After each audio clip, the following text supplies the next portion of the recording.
제가 강조해왔던 밸류체인 재편, 그 다음에 신냉전, 에너지 패권 전쟁, 에너지 자원 민족주의, 이런 것들이 또 다른 투자를 유발하게 돼 있다고 말씀드렸죠. 그래서 미국 내에다가 반도체 공장, 바이오 공장, 전기차 공장을 다 새로 지어야 되고, 이런 현상들이 일어나기 때문에 여기서 발생하는 캐펙스, 인프라 투자, 이런 투자가 경기를 다시 끌어올려 줄 수 있을 겁니다. 하지만 중요한 건 광범위한 경기 반등이 아니라 이 특정 산업에 국한된.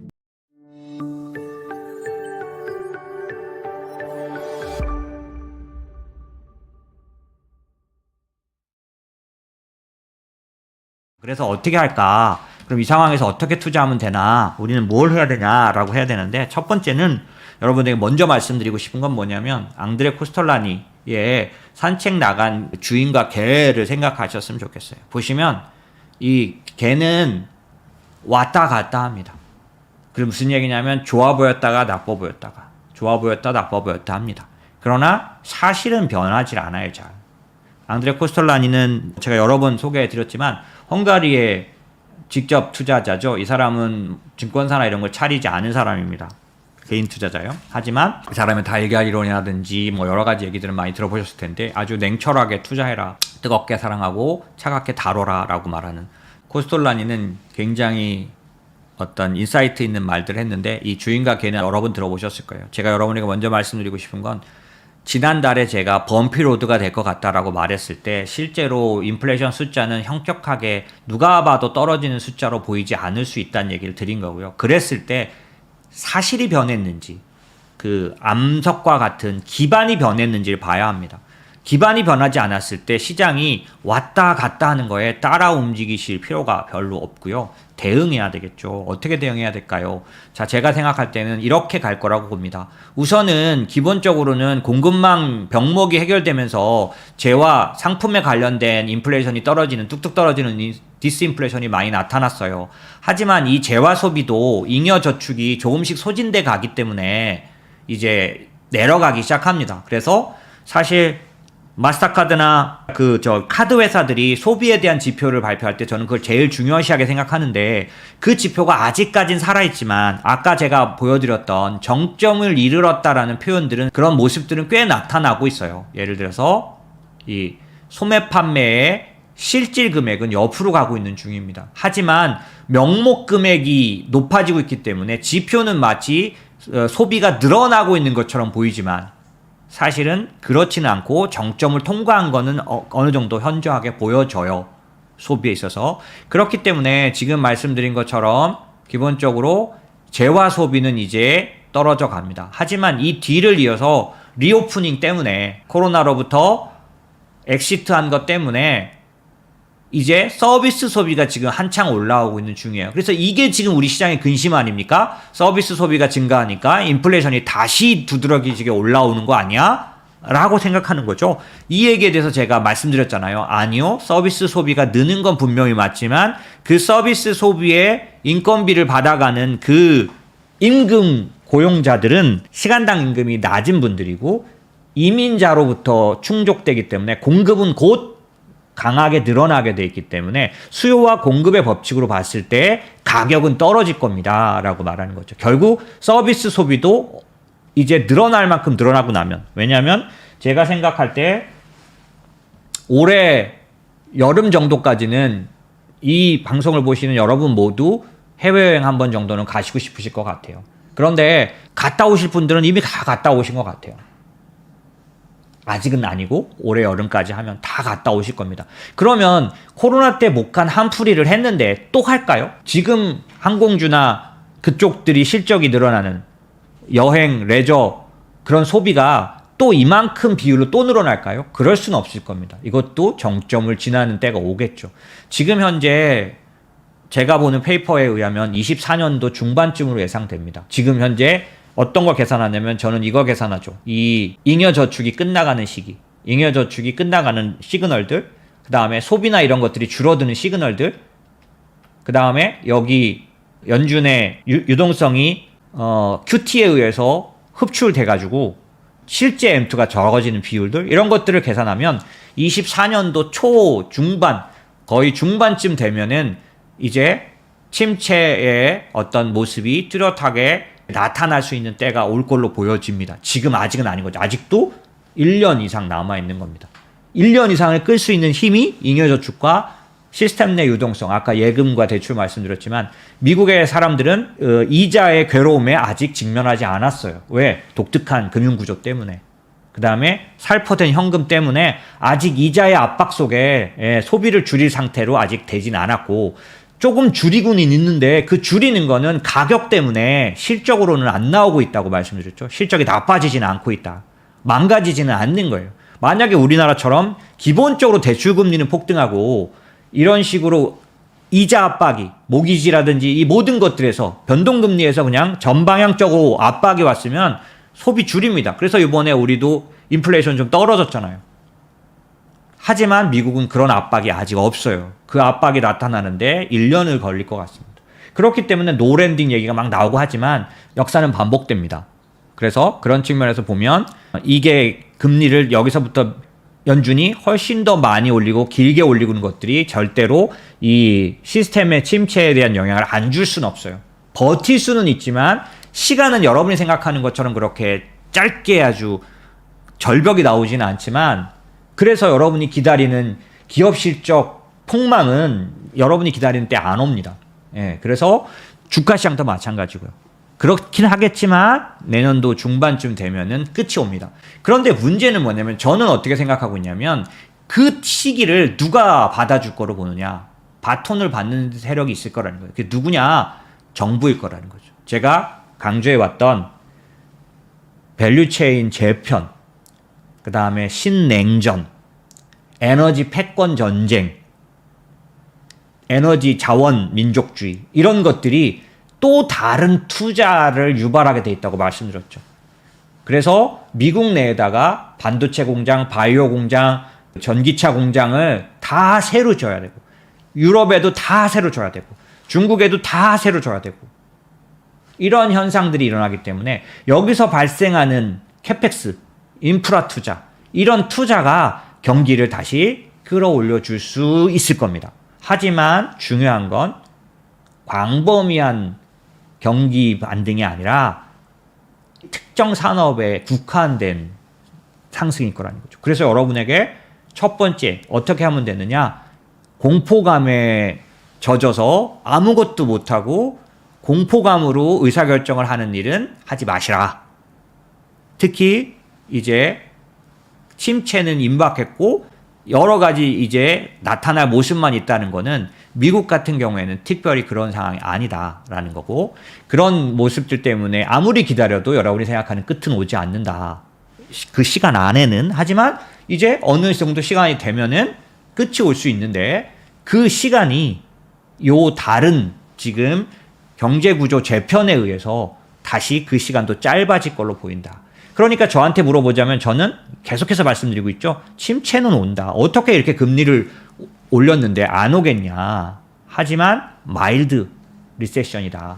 요 시기가 그 마일드한 정도가 얕은 침체가 어느 정도 될지는 이 투자가 얼만큼 빠르게 강하게 집행되느냐가 얕은 정도를 말해줄 텐데 아주 얕아질 수도 있겠죠. 왜냐하면 지금 현재 계획되어 있는 투자가 과감하고 확실하게 실행된다면. 하지만 이것도 고통이 있겠죠. 왜냐하면 여러 가지 면에서 반대들이 있을 수 있습니다. 하지만 지금 이미 통과된 인프라 투자, IRA, 반도체법 이런 것들은 이미 집행을 기다리고 있는 이미 통과된 법안이기 때문에 이 일이 발생한다는 거에 대해서는 고민하지 말자.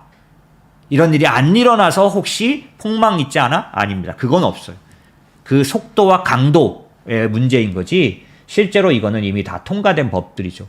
그렇기 때문에 여러분이 해야 될 일은 숏 투자하면서 폭망을 기다릴 게 아니라 실제로 여기서 연장되는 요 구간에서는 어떤 투자가 유효할 건지 그 다음에 조금 더 중장기적으로 어떻게 보면은 단기가 아닌 중기적으로 올라갈 수 있는 지난번에 제가 시장에서 말씀드린 것처럼 처음에 낙폭과대주가 올라간 다음 타임 두 번째 상승을 이어갈 수 있는 그 투자 시기에 피리어드에 어디다 투자할 거냐, 어디가 올라갈 거냐, 그 부분을 봐야 하는데, 제가 여러분에게 말씀드릴 수 있는 건 거의 뚜렷하죠. 예, 계속해서 말씀드려 왔지만 기본적으로 금방 알 수 있는 건 어떤 걸까요?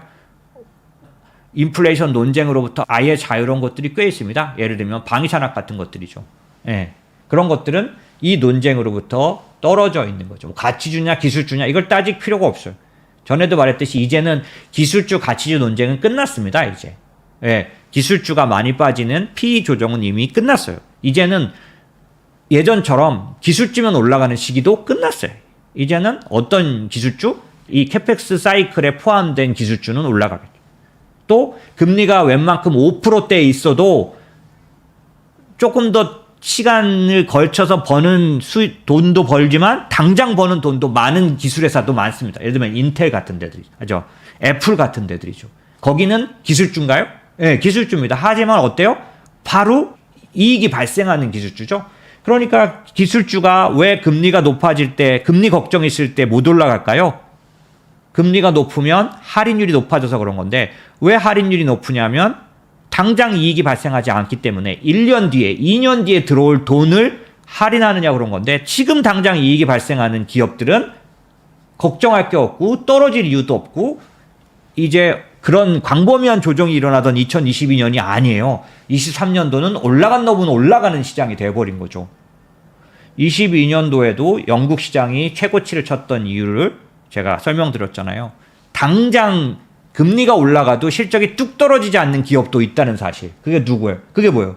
영국 지수를 구성하는 그런 가치주라고 보통 보이는 그런 쪽들이잖아요.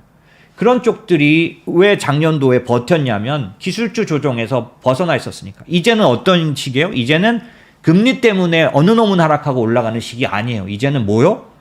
예, 이 시그널이 보여주는 것처럼 뚜렷하게 좋아지는 그런 부분들을 갖고 있으면 기술주든 아니든 올라갑니다.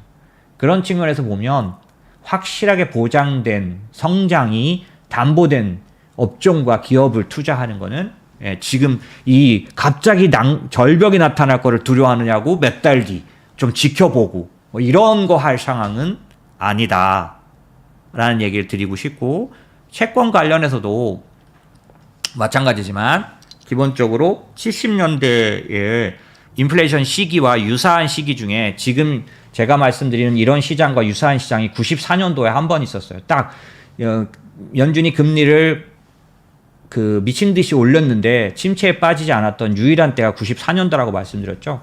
이제 94년도는 94년부터 99년까지 기준금리가 5.5%에서 왔다 갔다 했는데, 이게 뭐냐면 첫 번째 고점을 찍고 나면 그 다음에는 내려옵니다. 내려왔다가 다시 올라갔다가 하는 상황을 하지만 기본적으로는 이때도 인플레이션이 5% 이상 나타났어요. 그래서 인플레이션 장세의 독특한 특징, 아까 말씀드린 기업 실적이 광범위하게 망가지지 않고 침체를 벗어났습니다. 그러니까 광범위하게 망가지지 않고 짧은 침체를 극복해냈어요. 뭐가?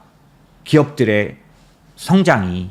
그런 시기가 지금 동일하게 왔다고 저는 생각을 하니까, 그런 면에서 금리 관련해서도 여러분이 생각하는 것처럼 그렇게 멀리 갔더니 막 이런 거 일어나지 않을 걸로 보여집니다. 그래서 채권에 관련해서도 이런 제가 말씀드린 이 코스톨라니의 산책하는 개처럼 지 마음대로 약세로 생각해서 시장이 움직이면 사줘야 하는 거죠. 그게 주식이 됐든 채권이 됐든. 현재는 주식과 채권이 다 매력적인 상황에 있는 상황이죠. 그래서 어떤 돈은 채권으로, 어떤 돈은 주식으로 사야겠고, 당연히 주식이 채권보다 못하지 않으니까 주식을 사는 부분도 충분히 추천드릴 수 있는데, 하지만 채권도 국채 같은 경우에는 한 주식처럼 1년, 2년 수익률을 생각한다면, 목표로 한다면 충분히 살 수 있는 좋은 가격대를 갖고 있다. 왜냐하면 이 부분은 다음 달에 또 얘기 드려야 되겠지만, 시장의 채권 금리가 움직이는 데는 다 법칙이 있습니다. 뭐 무조건 움직이진 않아요.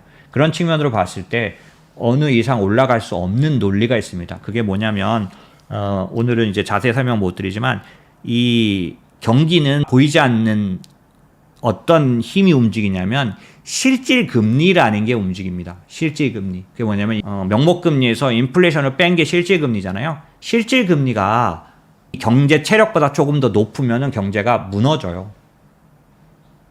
그런 현상이 있기 때문에 연준은 여러분이 생각하는 것보다는 금리를 계속 높이지 않습니다. 왜? 인플레이션이 지금 인플레이션대로 6.3에 있으면 지금 금리가 어떻게 되냐면 마이너스 금리잖아요. 실질 금리가. 왜냐하면 지금이 5%라고 쳐도 1.5가 마이너스잖아요. 하지만 만약에 인플레이션이 내려와서 지금 인플레이션이 안 내려온다고 걱정하는 사람은 없어요. 내려와도 2%까지 가는데 오래 걸릴 거니까 연준이 더 장기적으로 더 세게 올릴 거 아니냐 라는 거지. 인플레이션이 아까 말씀드린 헤드라인이 떨어지는 건 결정나 있어요. 왜? 에너지와 식품이 작년 전쟁 때 이전으로 돌아갔다고. 두 번째, 주거비를 제외한 서비스 인플레이션 얘기하는 이유가 주거비 부분은 래깅 그 차이 시간 때문에 그렇지 올해 5월, 6월이면 떨어지게 돼 있는 겁니다. 그러면 인플레이션은 일정 부분 떨어지는 건 확실해요. 다만 그 정도가 2%가 되는데 올해 1월에는 기대감이 어땠냐면 올해 12월에는 한 1.5까지 떨어질 거로 본 거죠.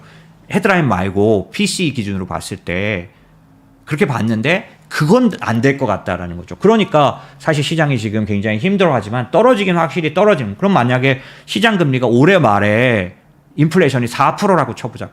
그러면 지금 5.5까지 올린다고 치면 실질 금리가 5.5 기준금리에서 인플레이션 4%를 빼고 나면 1.5가 돼요. 연준은 지금 경제가 버틸 수 있는 실질 금리를 0.5로 보고 있습니다. 무슨 얘기냐? 인플레이션이 4%로 떨어지면 4.5가 가장 건강한 자기들이 생각하는 금리라고 보고 있는 거예요. 물론 이 실질 금리를 0.5로 보는 시각이 3월 달에 점도표와 함께 조정될 수 있어요. 왜? 블러드라든지 에스조지라든지 이런 사람들이 뭐라고 말하고 있냐면 실질금리, 자연스러운 실질금리가 조금 올라가야 될 것 같다. 왜? 아까 살인적으로 살포된 현금들 때문에 너무나 많이 축적된 잉여 유동성 때문에 실질금리는 조금 위로 봐야 할 것 같다라는 거죠. 그럼 만약에 연준이 지금 진단하고 있는 실질금리 0.5가 아니라 1%가 된다면 인플레이션이 4%면 연준이 생각하는 가장 이상적인 기준금리는 5%가 되는 거예요. 지금 말씀드린 것처럼 만약에 인플레이션이 3%대로 떨어진다면 연준의 기준금리는 지금 기준으로는 3.5까지 내려갈 수 있는 겁니다. 이렇게 계산하는 게 채권시장과 금리 전문가들의 계산인데 여러분들은 좀 다른 계산을 하고 있을 거예요. 그렇게 보면 지금 금리에서 최종 금리에서 얼마까지 내려갈 수 있는지 당장 대부분의 약세론, 그러니까 많은 전문가들은 내년에는 틀림없이 연준이 금리를 내릴 거로 본다. 이유가 뭔지 아세요? 침체가 와서? 아니고 지금 말씀드린 것처럼 인플레이션이 낮아지고 나면 실질 금리, 그건 중립금리하고도 맞닿아 있는, 저는 중립금리를 여러 번 설명했잖아요. 실질 중립금리라는 거죠. 실질 중립금리를 지금 연준은 0.5로 보고 있습니다. 하지만 이게 조금 조정되더라도 지금 계속 연준이 높여놓고자 하는 금리에서는 내릴 수밖에 없어요. 안 내리면 어떻게 돼요? 경제가 지금 이제 1년은 잉여 저축으로 버텼지만은 안 내리면 뻐그러집니다. 근데 연준이 그걸 알면서 버틸 이유는 전혀 없죠. 그렇기 때문에 기본적으로 기간의 차이고 인플레이션이 떨어지는 거의 속도의 차이일 뿐 연준은 금리 조정을 하게 되어 있습니다. 금리 인하는 반드시 하게 되어 있죠. 그 금리 인하를 반드시 하게 된다면 여러분이 생각할 때 최종 금리에서부터 얼마까지 폭을 계산할 수 있는데 이래서 지금 채권에 관련된 투자는 충분히 얘기가 되고 있는 얘기입니다. 그러니까 여러분들이 생각할 때는 지금 시장은 이 콜스톨라니에 산책하는 개처럼 시장 따라 차부닥 거리지 말고 지금 제가 말씀드린 것처럼 이미 확정된 얘기들을 가지고 의사결정을 하신 다음에 찬찬히 또 침착하게 여러분의 계획을 실행하셔야 돼요. 갈 길을 가셔야 하는 거죠. 그런 것들이 올해는 충분히 괜찮습니다. 왜? 작년도는 무차별 하락하는 해였다면 이제는 아니에요. 그래서 바뀐 그 매크로를 이해하시는 게 필요하고 이제부터는 매크로로 가는 시장이 아닙니다. 이제부터는 각계격파가 맞겠죠. 그래서 여러 가지 면에서 다른 그런 요인이 시장을 움직일 걸로 보여집니다. 그거에 맞춰서 또 다음 달에도 제가 생각하는 그런 부분들 말씀드리겠고요.